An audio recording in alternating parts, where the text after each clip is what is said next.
It's with great pleasure that I have an opportunity to introduce you all to our next keynote speaker, Donna Kirby. Donna is, as we've talked about when Kazoo helped come and help us, greeted you all from the Blue Wahoos baseball team. Donna has been part of the Blue Wahoos baseball team since the beginning, right, Donna? And so Donna, when I think about fan experience, what Donna calls fan experience, which I love, or customer service, I don't know of anybody that I would turn to for advice any more than I would turn to Donna Kirby. She is just a master of customer service and fan experience at the Blue Wahoos. So I was just so thrilled that you accepted our invitation to be with us today. And so I think that you'll be really excited to hear the work that she does with our baseball team and just how she leads her team and leads good customer service at our stadium and how that can transfer to the work that you do every day. So it's with great pleasure, Donna, that I bring you to the stage. Thank you, Janet. Those are very kind words. I am absolutely humbled and honored to be here. I'm actually on vacation. I was telling Janet that I'm actually on vacation right now, but was so fired up to come and talk to you guys here at DHP that there was no way. I didn't barely sleep last night. We were in New Orleans over the week, and I'm like, we got to get back. So thank you for the kind words. I work for the Blue Wahoos. It is truly that situation where you have to pinch yourself when I get out of bed in the morning. I pinch myself. Do I actually get to go do this? And it's that situation also where the saying, if you truly love what you're doing, you're not truly working. You're just living your life and giving back. And that's what we're all about. That's our foundation. We're going to talk about that a little bit more. And I was telling Janet and I was telling Bonita, where are you, Bonita? I was telling both of them that it's so neat. When I walked into the room and Janet was talking and I thought, she's talking about things I'm going to cover in my presentation. Bonita got up here and talked about things that I'm going to cover in my presentation. I'm from baseball. You guys are educators, but it's so cool to see how the worlds intertwine, and we're going to get to that a little bit. So for the next 6 hours, we'll cover everything with that, and we'll take potty breaks every once in a while, but no. We'll have a good time. We'll leave a little time at the end, too, for questions and answers, and answer anything that you've got. Anybody in the room who's been to a Blue Wahoos game? This is very exciting. Nobody's been to Biloxi Shuckers games, right? I see you, Mississippi. Biloxi Shuckers knocked us out of the playoffs. We're not bitter. We love the Shuckers. Actually, their assistant general manager came from us, so we feel like Trevor's part of the family. So anyway, customer service excellence and how it's non-negotiable. A lot of times, you as a consumer out there in the public, you know when you've had good service and when you have had poor service. It's important for you as leaders of your organizations to remember that as consumers, we also have choices, right? So that's what we're going to get to today. You can have the exact same product, and the differentiating factor might be that customer service or that fan experience. As educators, your parents and your students are your customers. As educators, you probably have outside government funding that's probably part of the process as well. So really knowing where you are and taking care of your business and truly being leaders, embracing the hard times, embracing the ways you can improve is really where the rubber meets the road with anything that has to do with customer service excellence. Am I doing this right? There we go. I thought this was a great quote from Warren Buffett. I feel like Warren Buffett is going to go places. I feel like he's got the corner on the market. I feel like, keep your eye on him and remember that we talked about him in this room, right? So Warren says that any business with delighted customers has a sales force they won't have to pay. You don't see them, but they're talking to people all the time, right? It's that word of mouth. We've heard about it before. You've got it in your business. You need to know, though, what are they saying about your business? They're talking about it. Is it good? Is it bad? It's easy for us to get into kind of a think tank, an echo chamber, where you're saying, yeah, we're the best in the world. We do everything right. But do you? How do you know that you are, right? Are you measuring? Are you actually reaching out and asking your customers, what can we do better? So that's something that you want to do because, remember, you want to differentiate from your competitors. So what I want you to get out of this whole session from me from today is I want you to feel energized by proven, measured customer service methodologies, right? So you've got something tangible you can reach to and react to when you've got situations you want to improve. That's There we go. You want you to leave armed with tools and strategies to take your organization to great customer service heights. You want to be the best of the best. You want to give your customers reasons to come back to you, reasons to say that you are the best and that they're proud to do business with you.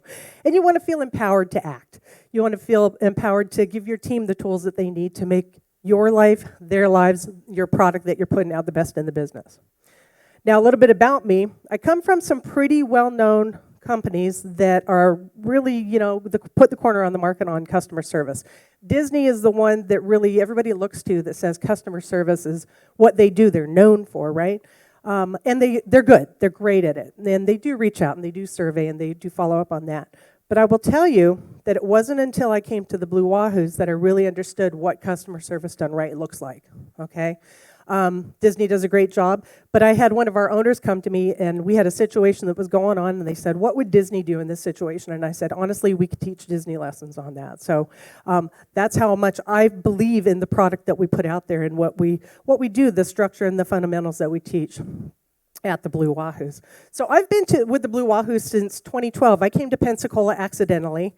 In 2009, I came on a 3-week vacation and I haven't left yet. So it's working out. It's okay. Yeah, I was in California, and it was going through that recession, that kind of hard time, and they laid my office off. So they shut down the whole office, and I said, my parents live in Pensacola. They're in the back of the room back there, actually.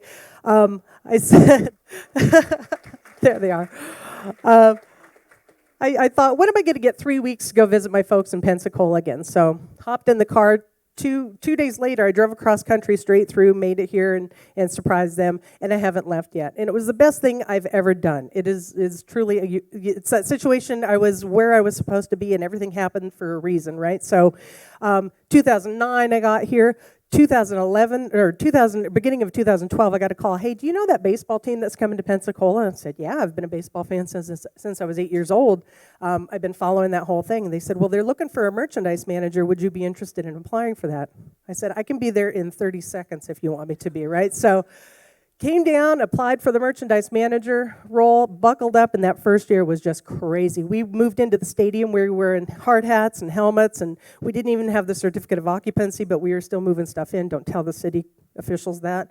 But we were doing things and getting set up, and that first year was really where I learned all about customer service and everything that we do today. I learned about the mission, vision, and values of any organization. How many in the room do have set at least a mission statement? Does everybody in here have a mission statement? Yeah, it's a pretty well-known thing, right? So a mission statement, ours anyway, is to improve the quality of life in our community. So I looked up the other day what the definition of community is, right? The definition of community isn't like a zip code, it's not a region. It's truly a collection of people that have similar goals, right, or similar interests, and are all working together towards the right thing. Ours is to improve the quality of life in Pensacola. We're doing that through a number of things.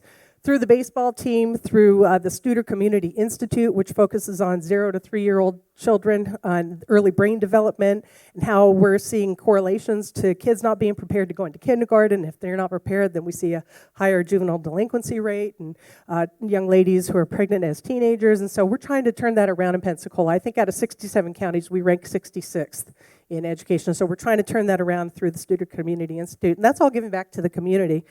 I will tell you that the owners of the Blue Wahoos do not take home a dime. Everything that we make at the stadium is turned back into the community just so we can keep that ball rolling, that flywheel moving, that momentum going. And that makes us proud. So when I'm talking to my game day staff, which is really seasonal employees, and they say, we're working in baseball, how are we giving back to the community? I connect the dots for them that way. It's really good to get their buy-in and for them to understand why we do what we do, right? The vision is a little bit more intangible, but it's good to have it out there in front of you to make our community the greatest place to live in the world. How do you measure that? Well, we have dashboards that we create, and you can go to it at the Studer Community Institute's website and read about how we've improved. Pensacola used to have a 2% decline year over year with population. People were leaving the area, right? But that was because they were going out to jobs. They were going and finding jobs elsewhere. So what we're trying to do now is create a place where people want to come to for jobs and to stay and to raise their families and to create Pensacola as the greatest place to live in the world. And then the values. We base everything on our values of running our business. Teamwork, respect, generosity, integrity, learning, meaningful work, and of course reward and recognition. And we'll cover that in a little bit as well. Now our standards of behavior are truly where it starts. Okay, so we get this all the time. Somebody will walk in off the street and say, hey, can I have an application to work for the Blue Wahoos? And we'll say no. What you can have right now is our standards of behavior. Read through this 3-packet. See if you could adhere to this. If you think you can adhere to everything that we have in here, go ahead, sign that, and then we'll give you the application. That's how seriously we take the standards of behavior, right? They have to believe and they have to sign up for what we do. This is our foundation. This is the foundation of our business, of our house that we've built everything upon, right? So if a person can't sign up to that, maybe they have a problem with mentoring. I don't want to mentor anybody. Then this isn't the job for you, right? Maybe you should go find work elsewhere. Good luck. We wish them good luck and stuff. But standards of behavior is where it comes to. And it comes through from a reward and recognition standpoint and then also from a disciplinary standpoint. And we'll cover that also in the conversation. But reward and recognition, you always want to tie it back to your standards of behavior and why you're recognizing that person in front of all of their coworkers. And then for disciplinary conversations, you want to tie it back also to the standards of behavior and let the person know that you're talking to or disciplining, that let them know where they fell short or what they need to do to improve their commitment to that standard.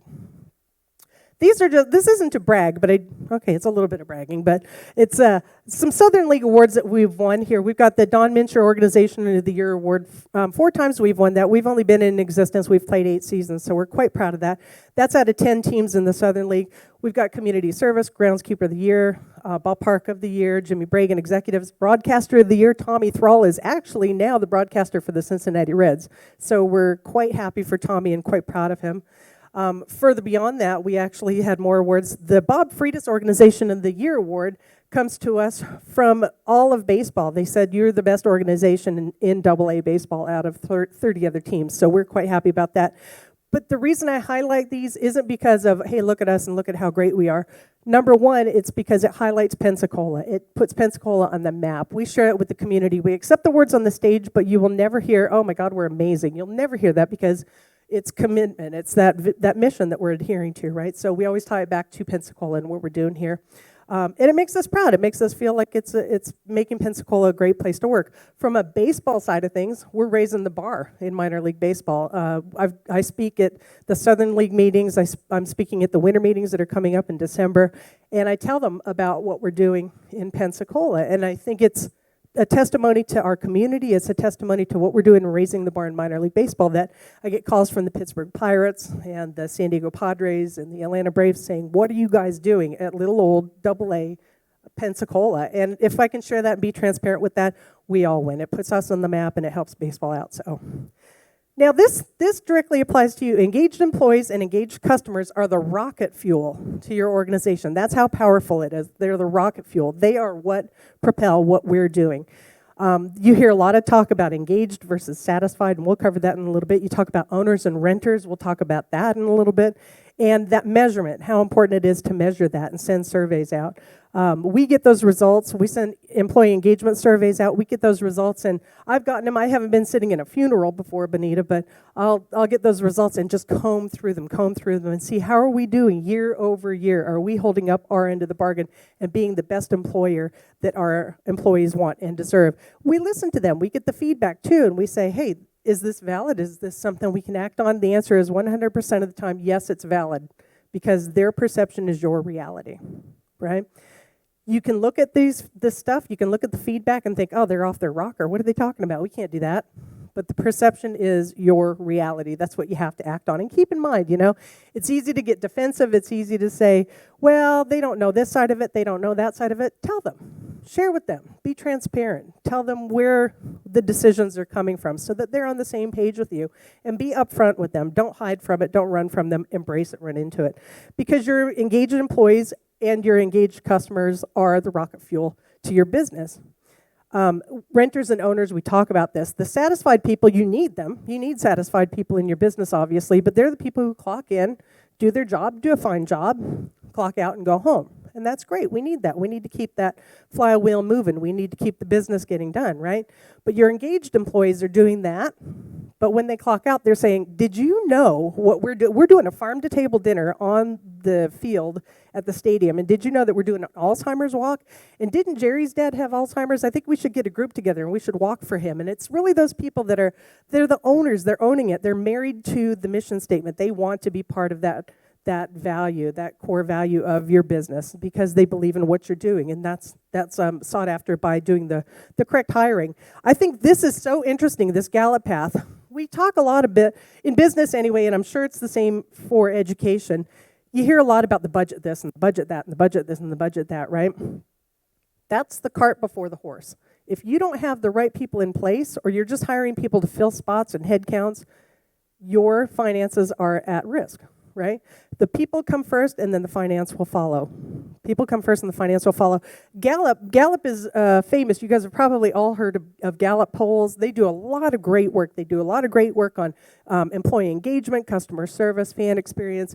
And this is a path that I think is super interesting, because you could see the first 4 bubbles there, starting with identify strengths, right fit, great managers, and engaged employees, are all employee driven, right? Then you've got your engaged customers, and then the next 3 after that are all financial. Those are all financially driven, right? Sustainable growth, real profit increase, and stock increase.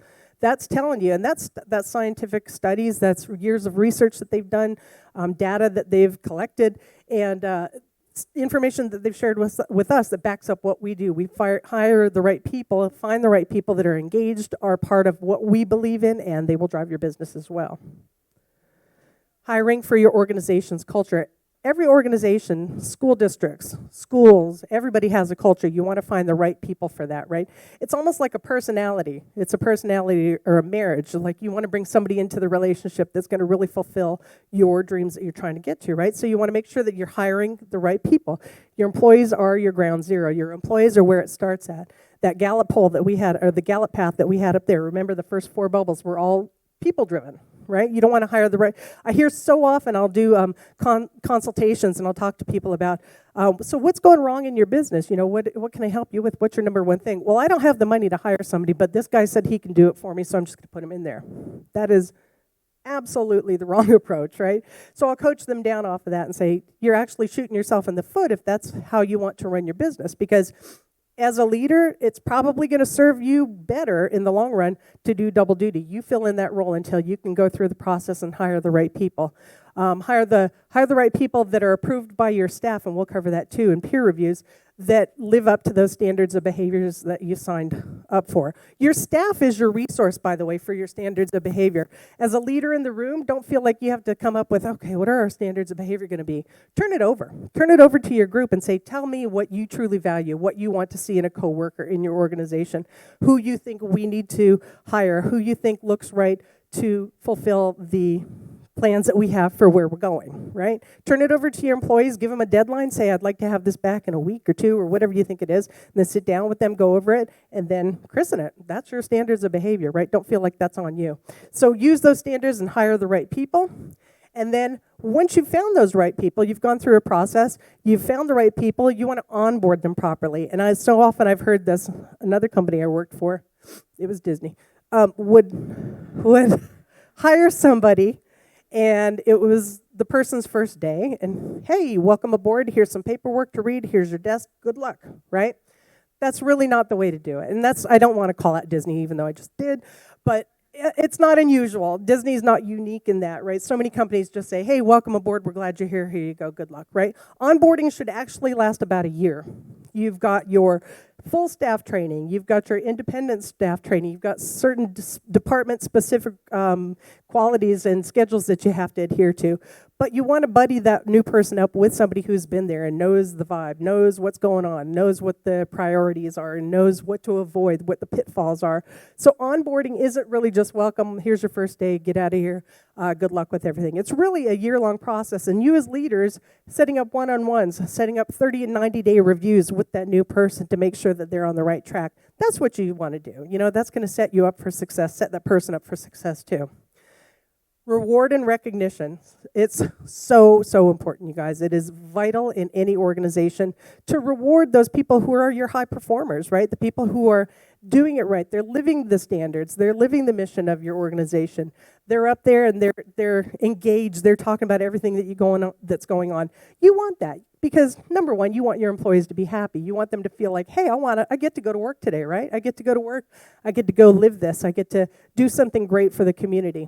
But it also is successful for your organization because they're doing that. It's almost infectious when you have an engaged employee, somebody who's really caught up in this, right? So reward and recognition helps promote that. Somebody does something great, celebrate it in public. So what we do at the Blue Wahoos, every day, say gates open at 5 o'clock, right? We'll have a meeting at 4:30. We'll have a meeting at 4:30, and we'll go through, okay, this is what's happening tonight in the game. These are the special acts we have in town. Here's our win-loss record in case fans ask about that. And then here are some employees that I want you guys to know what they did. We'll go through a list of employees, okay? Here's Jim. Jim found a Rolex watch in the men's room. Jim could have probably pocketed that Rolex watch and made a lot of money off of it, right? But Jim turned it into fan assistance. The fan was reunited with his watch. Everybody's happy. Everybody wins. It's a great thing. I want the other employees to know that. I don't want to be the only one who knows that Jim did that great thing, right? So I'll celebrate that in front of the team. The team will clap for Jim. Jim feels great. During the 4th inning, we get up on top of the dugout and celebrate those people in front of all of the fans. 5,038, ideally, in a sold-out game. Fans on top of the dugout during the 4th inning and saying, these are the greatest employees in the world. We love having them. Now, everybody else who isn't on that dugout can probably go, if I found a Rolex watch, I could turn that in and I could be recognized too, right? So it's neat things like that. And it doesn't have to be big ventures. We give them a little tiny pin. Do you know what? That pin is like a bar of gold to them. They really are, they're engaged and they're attached and they love it and they support each other. And I get that feedback from 2 different ways, from surveys, which we'll talk about, but then also from what I call coworker call-outs. Coworker call-outs are exactly that. I could be on one side of the stadium, something great happens on this side of the stadium, I don't see it because I'm over there, so somebody will pull me aside, hey, by the way, did you know that Trinisha went down and this elderly gentleman fell and she helped get the EMTs to help him, and she was just great and kind and got him a soda and made sure he was okay. So it's the coworkers feeling good about, hey, I'm telling something positive about my coworker, they're going to be recognized. It's a great feeling. It is truly one of the best things I've ever seen in a company. Setting customers' expectations. This is another question that I always get too. How do I properly set the customer's expectations? Quite frankly, the customer's expectations are your deliverables, right? Does that always work out? Unless it's illegal, immoral, or unethical? Yes. And if it's something that's unattainable, you deliver on that customer's expectations is you connect the why for them, right? If it's something that you can't do because maybe they want to fly in a jet to the Swiss Alps and ski, and that's, part of being a season ticket holder. We should allow them to do that. I'm going to listen to them. I'm going to probably think that's pretty crazy, that's pretty outlandish, but I'll explain to them why we can't do that, right? But 9 times out of 10, every single request that I've ever gotten from a customer has been something I can do and something I can either do or do over the top and make them feel even better. I had a gentleman one time, this wasn't me, this was an usher that we had. Gentleman sat down in his seat and he spilled his hamburger out. He just said hamburger, right? Spilled the hamburger out. And when he went to pick it up, he knocked over his soda. So he was having a rough night to the start of the game. And so our usher ran over there and he said, oh, sorry that happened. You know what? Let me replace that for you. Was that a cheeseburger? Let me get that for you. He goes, oh, that's okay. That's okay. And he said, no. Let me go get that. No, that's okay. So the usher took it upon himself, went and got him not only a cheeseburger, but got the fries, got him another Coke, and got him a Dippin' Dots to go along with it, right? Well, I know, right? Really nice. That was Joe Madeo. But anyway, really cool thing, right? How special do you think that fan felt, right? He probably felt, oh my God, I can't believe I spilled my thing. I'm embarrassed that I did. We wanted him to know, Joe wanted him to know that it's okay, it happens, so he kind of went above and beyond to make sure that customer's expectations were met. And I got letters about it, I got a phone call about it. Whenever anybody takes time out of their day the next day to call me to brag about something that an usher did, I will talk to them until the cows come home because I think they're making that effort. They really, really, truly believe in that. And that's how passionate they are. That's an engaged customer, right? Diffusing angry customers is tough because I've never had an angry customer at the Blue Wahoos. Oh boy. Diffusing angry customers, it happens. Studies show that 8% of the fans are never going to be, 8% of consumers are never going to be satisfied. It doesn't matter what you do. It's just a scientific study that says 8%. Doesn't matter if we picked them up in a limo at their house, took them for steak and lobster dinner before the game. We would send a survey out and they'd say, well, I got green beans, I wanted mashed potatoes instead. So it's 8% is never going to be satisfied. But when you get that angry customer, not one single time, and I mean angry, I've had them with their vein popping out on their neck yelling at me, and Not one single time has there not been some truth in what they're telling me, right? They might be a little off of what's going on and not really understand all the things that went on behind the scenes to make something happen, but there's a kernel of truth in every single thing, not one single time. We had a gentleman, this was going back to 2012, where high school softball team had won state championships, right? And he was the coach, and he was fired up. He was super excited about his girls, and this is fantastic, and we're going to bring them out to a ball game. We said, that's great. Let's have, you pick somebody, and we'll have them throw out a first pitch. Oh, my gosh, that's going to be amazing, right? And so he came down to the game, got the girl out there, and he's looking a little puzzled, and she's going out there, and she throws out a first pitch. Well, he was angry at us. He was so upset with us because she wasn't throwing out the first pitch of the game. She was throwing out a ceremonial first pitch, right? And not only was there were 5 other people who were also throwing out ceremonial first pitches, right? Well, he called and he screamed, and how dare you, and I can't believe that you wouldn't let her throw out the first pitch of the actual game. And we're thinking, how could you think that we would let her do that? But okay. But you know, and he was angry, and I'm never coming back here again, and I'm going to make phone calls and write letters and go on social media and all this stuff, right? We calmed him down. He's on our side. He comes to games now. But what it all came back to was we didn't ever communicate to him. We didn't think we had to, but we didn't communicate to him that it wasn't the actual first pitch of the baseball game. My Major League Baseball, minor league baseball would not allow us to do that, number one. Number two, it's just not what is done. So anyway, when all the dust settled and everything, we looked at each other, held up the mirror, and said, yeah, we probably should include that. This is a ceremonial first pitch, not the actual first pitch. You are not being scouted right now. So you'd be surprised, you guys. Yeah. So anyway, everything I was talking about, hiring and how your employees are your ground zero, you want to hire deliberately, right? These are the 3 phases that we go through. The first one is that initial cattle call. I don't like calling it a cattle call, but it is an open forum where we just say, hey, we're having a job fair. Come on down, bring your resume, dress professionally. Let's meet some of the staff and see if you've got some of the skills and standards that we believe in, that you can be part of the team, right? People who make it through that first round, and not everybody does. I mean, we've had people show up drunk. We've had people fall out of chairs because they're high. We've had people show up. I had one guy show up in a leopard, like a jumpsuit. There was a leopard print. A gentleman show up in a leopard print, and it just didn't work out, you guys. But anyway, the job fair you get to meet everybody, right? And then you pick those that, hey, there's some potential here. There's somebody here that I think might fit in well with the team. The callback is the second round of that, right? Where they say, hey, we really enjoyed meeting you in that first round. Let me ask you some more situationally based questions. Tell me about a time when. Yeah, have you ever worked with a person whose personality was different than yours, and how did you get along with that person? What did you do if there was ever conflict? Those types of questions, right? But where the rubber meets the road in this situation is the peer review. Every company in America needs to do the peer review. We never did it anywhere else I worked until I came here.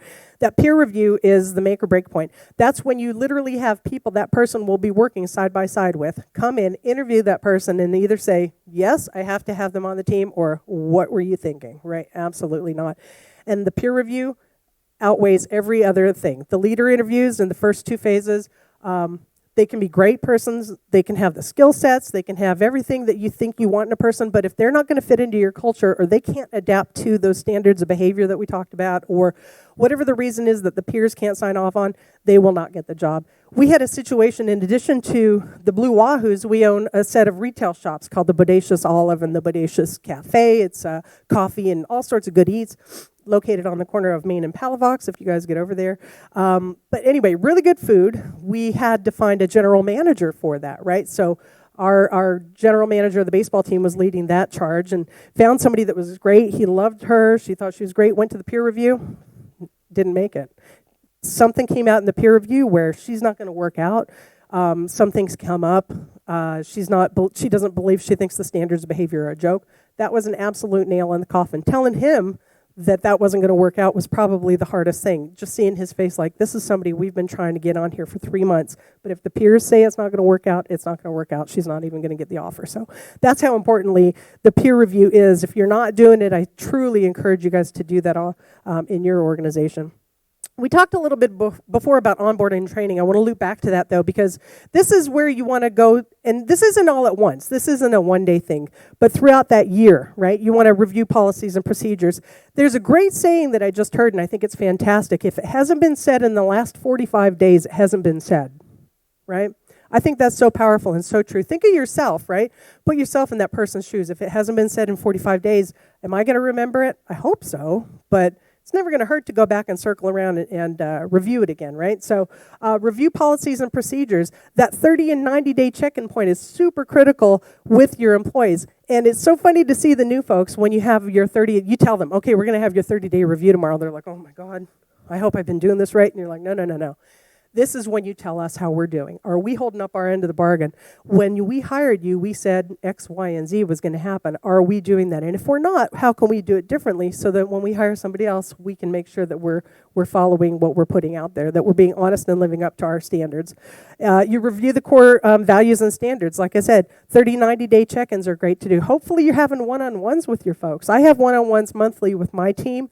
And even though I've got people that have been there for years, it's always something good comes out of those. I can always get something beneficial to adapt to the team and how we're proceeding.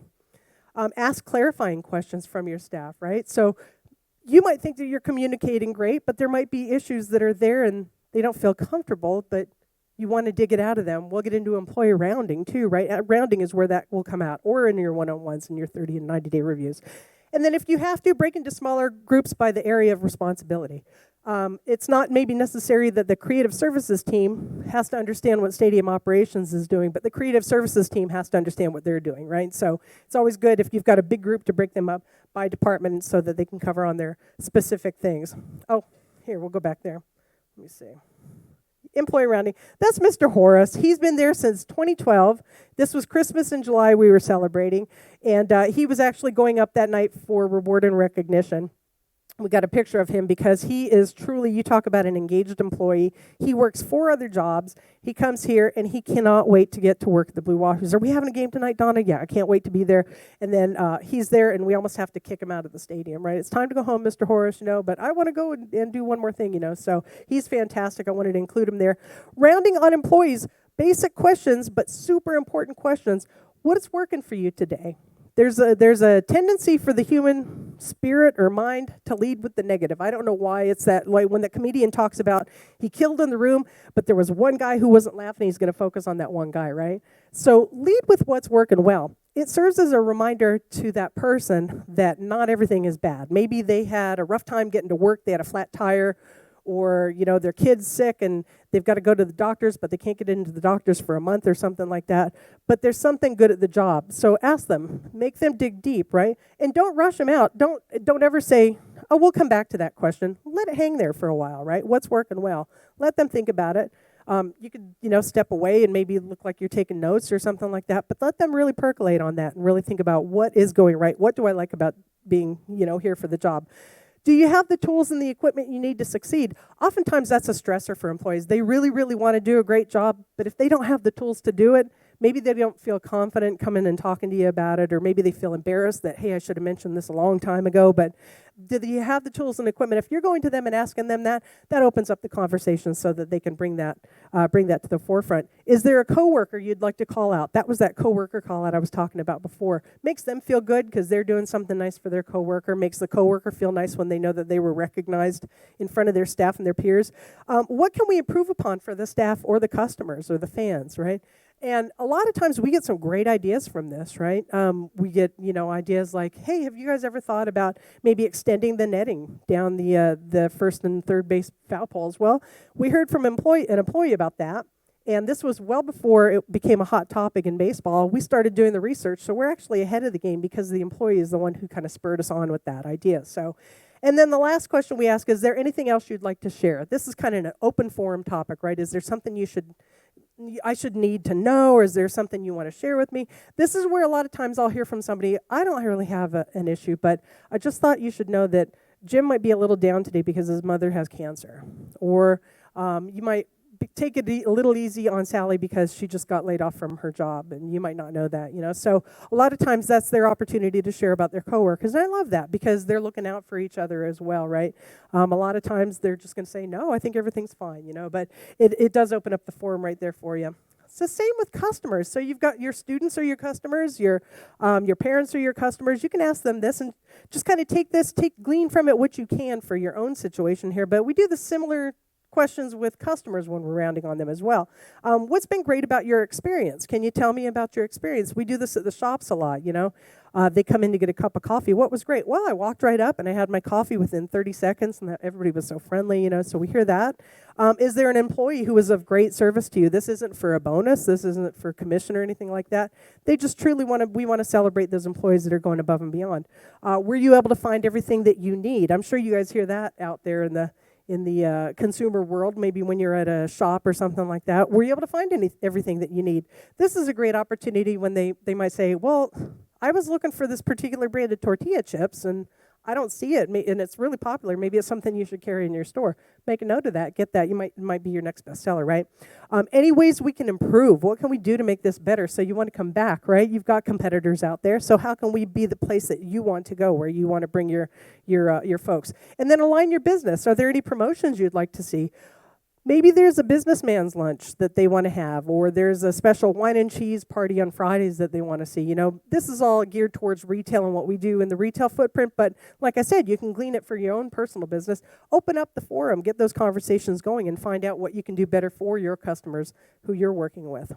Reward and recognition, that's actually what I was talking about, where during the fourth inning, we get folks up there and celebrate them. This is it looks like a Saturday night, maybe a Friday night, but celebrating those employees on top of the dugout in front of everybody as a kind of a reinforcement that, hey, you guys are great, you guys are doing the best, and you guys are to be celebrated.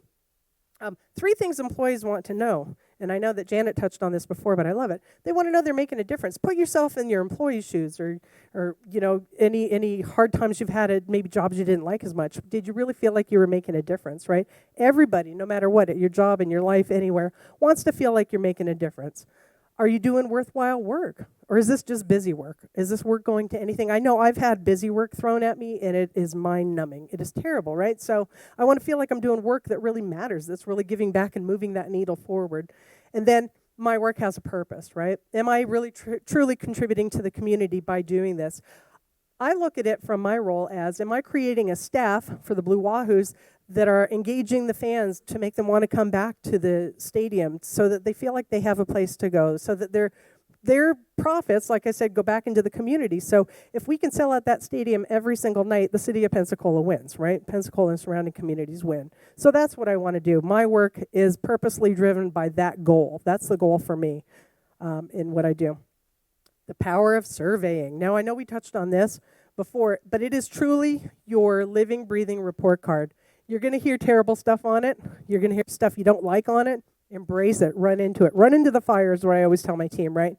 Look at the feedback that you get and then find out, Going back to a friend of mine that I was coaching, and she said, I don't really feel like I need to do surveys. I mean, I'm the best at what we do in this coaching business. It's different. She's out in Nevada. And I said, well, how do you know that you're the best, right? Well, I mean, that's what my people tell me. Of course they're going to tell you you're the best. I mean, what do you... You think they're going to go, wow, you're a bunch of, I don't know. So anyway, I said, why don't you put together and survey the people that you've worked with and see what they say? Well, they had differing opinions of her business than what she had. So, but it was good. And so we got the feedback. Number one, it set benchmarking, right? So now she had a starting point to say, here's what my customers think of me. Here's the feedback that they gave that I can work on, right? The positive feedback, great, keep doing that. That's what they said that they like, so keep doing that, right? The negative stuff, not only act on it, but get in touch with those people, ideally within a 24-hour period, by the way, but get in touch with those people and say, thank you so much for your feedback. I really understand what you're saying. I was wondering if you had a minute to walk me through it and what you think we can do to improve it. Get your ideas from the people. Don't kind of work in a silo, right? Get out there and ask for feedback, and you're gonna get the benefits of that. It shows you where you are and where you need to be. Again, you're working against competitors, right? You've got people that can go out there and solicit your business. One example that I had was I had a flight. I was in Des Moines for work one time, and there was a hiccup, and my coworker and I got stranded. We're stranded in Des Moines. So we had Delta, American, and United all had tickets for us at $308, right? American didn't want anything to do with us, right? I shouldn't call them out. Delta and American didn't want anything to do with us. But United could not get there fast enough, could not help us fast enough. So that $308 bought them loyalty. I'm going to fly United when I go out to San Diego for winter meetings in December, right? I'm going to look at United and say, this is the airline of choice for me, because the other two know what they thought of me as a customer. They didn't want my money, and that's fine. I gave my money to United, but I'm going to give more money to United as the time goes along, right? So for every positive comment that somebody hears, they'll tell 6 friends about that. So that's really, really interesting and powerful, right? But for every negative experience, people untraditionally will tell 13 friends, right? I just told 125, right? So it's really important to really understand where you are and where you need to be, and surveying will tell you that. I actually got a survey from Delta, too. Delta said, is there any one thing that we could do better? And I said, yeah, listen to your customers. Right? So because it's the truth. I loved Delta up until that, and they kind of left us in a lurch. But anyway, they'll recover, I'm sure. I think they're going to be just fine, but I'll be flying United. Use feedback on surveys to show employees what fans are looking for. This is great training. This is where you say, hey, this is what we're doing right. This is really where you guys did a great job in helping these guests get to their seats, or this is where you help them understand what this promotion was all about, right? This is really where you take the feedback on the surveys and share with them. If there's anybody, we get on the surveys too, I can't believe that ugly usher at 112 did this and did that and all that stuff. Don't share that with everybody, right? Nobody needs to know that. You could coach in generalities, but pull that person aside privately, right? Celebrate wins publicly, discipline privately. Going back to the standards of behavior, if it's a situation where the person needs to be written up, or it's anything that's, super important that we got to make sure that they don't do this again. Always tie it back to the standards of behavior, You showed up late for your job, and you've done this consistently. This is why you're violating your standard of commitment to your coworkers by doing this, because by you showing up late, 2 people had to cover your section, or we had to start the game late because you weren't here. So tie it always back to that standard of behavior if you have to. Ideally, you're not having those disciplinary conversations that often. And then, again, this is your organization's report card. This is what you use to get to engaged customers. This is what you want to use as your propeller, as your catalyst to get to those engaged customers, so that you know what you're doing right and what you're doing wrong. Again, on the survey, this is what we ask, the 3 critical questions, in addition to a matrix that asks us by department what we're doing. But what's working? What are we doing right at the Wahoos so we can continue to do that? We want to continue doing what's right. We learned really the hard way. We introduced a thing called the Roach Run. Now, the Roach Run is a sponsored element that we have in our games, and it's by Critter Getter, where we dress a street team. We dress a street team member up in a roach outfit, and during the 5th inning, we put him on the field, and we open up the gates, and kids chase that roach across the field to try to get the critter, right? So it's Critter Getter sponsored element. Well, when we first started doing it, we're like, this is fantastic. We're going to do this every 3rd game. Well, the surveys kept coming back and saying, we love the Critter Getter. Why aren't you guys doing that? We're like, oh, we'll come back on Friday and we'll be doing it again. Well, why aren't you doing it tonight? So very quickly, the Critter Getter turned into an every game event. So when you come to the games, our next game is April 9th. When you come to the games, you'll see the Critter Getter going across. And sometimes we have celebrity critters running across the field. Bubba Watson's one of our owners, so we'll put him out there and he'll run with the kids sometimes. And it's just a lot of fun. So it's things like that. What's working? What do you guys love? We love the Roach Run. We love doing that. So we'll do more of that, okay? Is there anybody you'd like to recognize? Tell us about somebody that made your experience great so we can let them know what they did. And then how can we improve? What can we do better? What are we going to do for you to make this the best experience? And then on a 10-point scale, there's a surveyor named Fred Reicholt he created the Net Promoter Score, and he said if there's one question you can ask on a survey, it needs to be, would you recommend the Blue Wahoos to a friend or colleague? Not the Blue Wahoos, but your organization to a friend or colleague, right? He said you don't have to ask anything else. Just ask if they would recommend your organization to a friend or colleague, right? So Delta sent me that survey, and they said, you know what? We're going to have somebody call you, and if you don't mind staying on for a 1-question survey at the end of your phone call. And I said, I absolutely will, and I know what that question's going to be, right? So anyway, get through that. Okay, stay on board for the survey, right? Question comes up.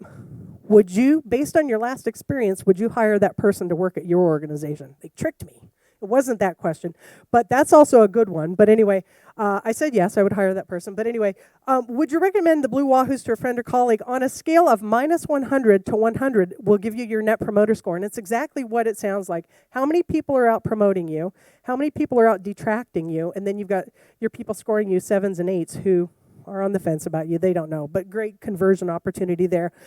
Disney, Warner Brothers, the Ritz-Carlton, Cabela's, all come in the mid-60s. The Blue Wahoos closed out last season at an 87.3. So we're very happy with that. I share that only to say that this works, you guys. This stuff is really, really powerful and can help your organization. I'm going to wrap it up fast here. Help your organization improve. Transparency is key. This is on our communication board. You can go in there at 3 o'clock in the morning. I don't know why you'd be in our stadium at 3 o'clock in the morning, but you can go in there and you'd see the net promoter scores going back to 2015 and how we're trending. You could see that for 2018, we came in at a 69 versus an 88 in 2018. Very alarming. That was our first homestand in April of last year, right? That put flags up. That made us very, very concerned. What happened was we changed food vendors. We did a whole new look throughout the stadium. The fans did not like it. It took some time to get used to what we were doing and stuff. By the time we ended, you could see we had it up to an 85. So we look at this time over time, make sure we're reacting to what we need to. And that was another thing. When we saw that score drip in April, that's when we started reacting to it. We're not going to wait until next April to figure out what was going wrong. We dove into those survey comments, and we've got some ideas going into the next season about what we can do. These are our scores for the last season by department. We really drill into this, you guys. When I went to Baptist for just a regular checkup and stuff, I checked into the doctor's office and filled out the paperwork and stuff, and she looked at it, and she says, "Donna Kirby?" I said, "Yeah." She said, "From the Blue Wahoos?" I said, "Yeah." She said, "I get your surveys." I'm like, "Oh, well, that's great." I said, "Did you give us 10s?" You know, but that's what we want. But that's what we want is transparency, letting everybody know. The department heads for these departments will take this and cover it with their teams and make sure that their teams understand where we need to improve, what we need to continue doing that is successful. Diffusing angry customers, it's an inevitable part. It's an inevitable part. How come I can't say that? Inevitable part of doing business. That 8% you're never going to satisfy, but that 92% you want to grab, you want to retain and get them in your corner. Know your part and hold up the mirror, right? Make sure that you're not being defensive. Remove your ego and just make sure that you're listening to what they're saying. When you're going through service recovery versus a service apology, the difference is service recovery is you have a bad experience at a restaurant, say, right? You call the manager and the manager says, "Thanks for letting us know. That's fantastic. You know, appreciate you coming in." Right? What if you called the restaurant and the manager said, "What happened? Can you tell me more about that?" This is absolutely unacceptable. What I'd like to do, I'm going to comp that meal, of course, but I'd love to have you and a friend come back. Dinner's on us, and I want to sit down and meet with you so you can tell me everything that went wrong so we can improve on that. Wouldn't you be more inclined to go back to that business rather than the business that just kind of blows you off, right? I think so, too. And then mine for information. Find out what you don't know, right? There might be stuff that's gonna help your business and to drive it to the next point. And then apologies can ring hollow. Just be sincere, be genuine in your quest for greatness. Be sincere with your staff and your customers. Complacency is your number one competitor always. Every time you get out of bed, complacency is your number one competitor. And make sure your staff are owners and not renters. I'll close with a quote from Jeff Bezos, who I also think is going to go places. So write his name down. I think you'll see it. We see our customers as invited guests to a party, and we're the hosts. It's our job every day to make sure that every important aspect of the customer experience is a little bit better. That's really what it comes down to, right, is making sure that you're always improving, always moving that needle forward. So measure, react to it, be sincere, be genuine. There's my contact information. I'm happy to talk to anybody who might have questions or need follow-up information. Thank you for letting me be a part of this. It's been my honor.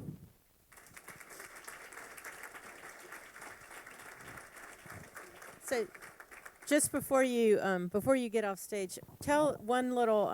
So one thing that you do is tell the quick story about in the 7th inning when you look at your surveys and before they leave. Right. So good point, Janet. Yeah. So we send our surveys out very intentionally during the 7th inning of the baseball game, and so people will still be at the game, and I'll send them out, and then I wait at my desk, right, and we start getting feedback. The results start coming in, right. Well, and this just happened towards one of our last homestands where I'm reading the feedback as it's coming back, and I had one gentleman write in, "This is horrible. I'm never coming back here again. You guys were rude, and the hot dogs were cold and everything," right? Well, I looked up his seat number, and I went to his seat, and I said, hey, Jim, this is Donna. I'm the one who sent the survey out. I saw your response. Really concerned. I don't want you leaving angry. Can you tell me a little bit more about what happened? I captured him before he left, right? By the time he left, he was ready to be president of the Blue Wahoos Booster Club. It was something. So he was angry. He had some issues and stuff, and valid issues, And so just listening to him, you could turn somebody who's really angry into an advocate for your business. And now I hear from him during the season. How many days till opening day? 120. So it's really great when you can have that power on somebody's life and affect it, so that they do become advocates for what you're trying to do. Thank you. Thank you. And I think that's, it's that quick reaction. I mean, always looking at, it's truly looking at what we can do in order to turn a bad situation into a good situation. And I mean, you're masterful at that. And you always are looking under that rock to do that. And just a great, great organization. You can see the results that come with that. So thank you very much for taking your time to be with us. One more round of applause.